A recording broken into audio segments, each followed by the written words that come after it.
Hoy vamos a viajar a la Barcelona de los años 60.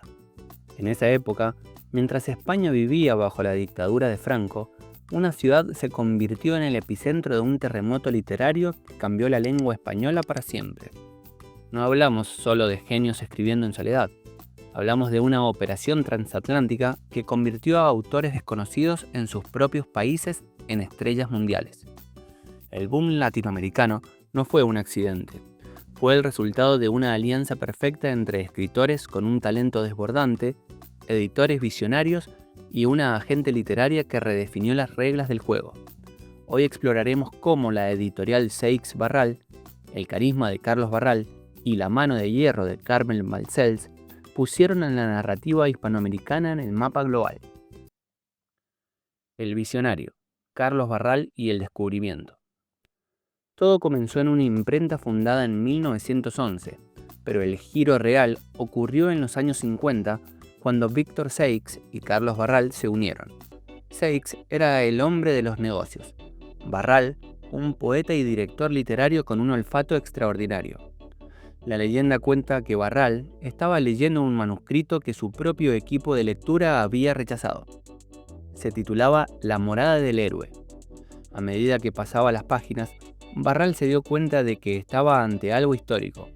Aquella novela, con una fuerza técnica que no se veía en España, era de un joven peruano residente en París, Mario Vargas Llosa. Barral no esperó.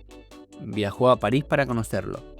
Encontró a un Vargas Llosa que vivía en un piso minúsculo, trabajando incansablemente como un obrero literario, bebiendo solo leche mientras Barral bebía ginebra tras ginebra hablando de literatura.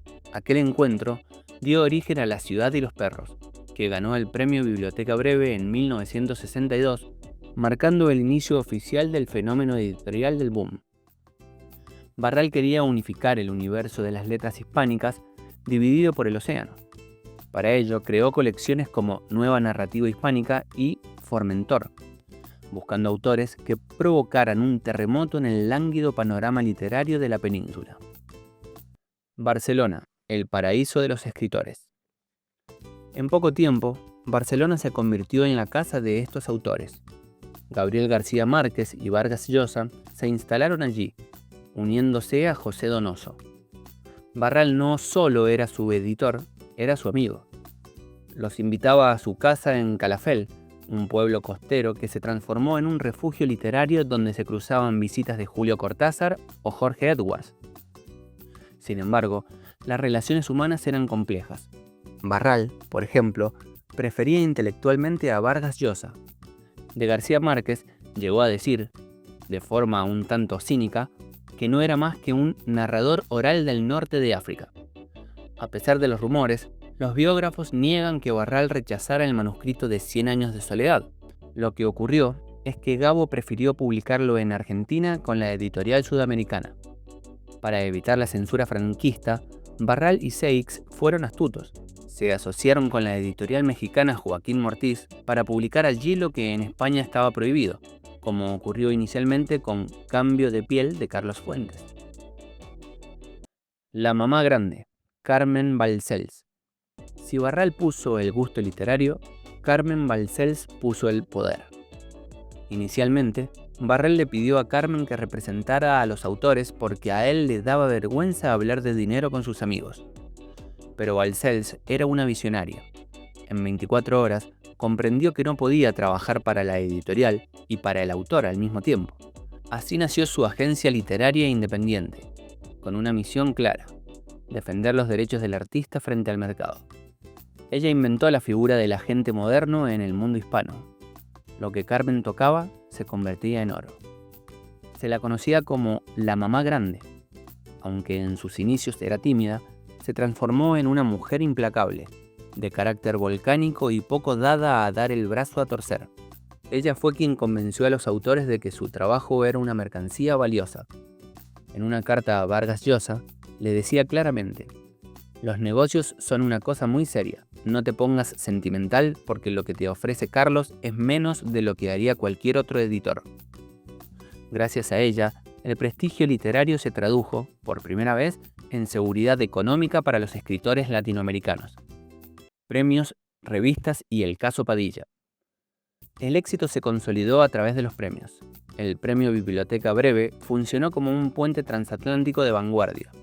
Luego vinieron otros como el Premio de la Crítica, el Nadal y el Planeta, donde nombres como Marcos Aguinis o Manuel Scorza empezaron a sonar con fuerza.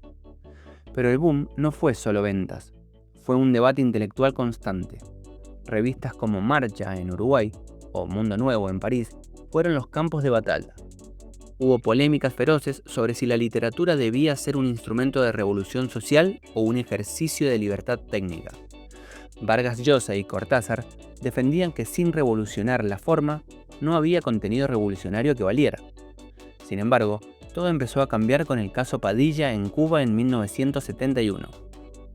La represión contra el poeta Heberto Padilla fracturó la relación de muchos intelectuales con la Revolución cubana y marcó el inicio del decaimiento del fenómeno en Barcelona. Para mediados de los 70, Gabo y Vargas Llosa ya habían dejado la ciudad. Conclusión. Carlos Barral abandonó Seix Barral en 1970 tras la muerte de su socio Víctor Seix, fundando su propio sello, Barral Editores, pero el aire de excepcionalidad de Barcelona se estaba agotando. Hoy, el legado del boom permanece. Lo que comenzó como un grupo de amigos en un pueblo de pescadores y una agencia literaria en un piso de Barcelona, terminó convirtiéndose en una de las tradiciones literarias más importantes del mundo occidental. El boom nos enseñó que la gran literatura necesita no solo grandes escritores, sino también a aquellos que, desde las oficinas y las imprentas, se atrevieron a soñar en grande.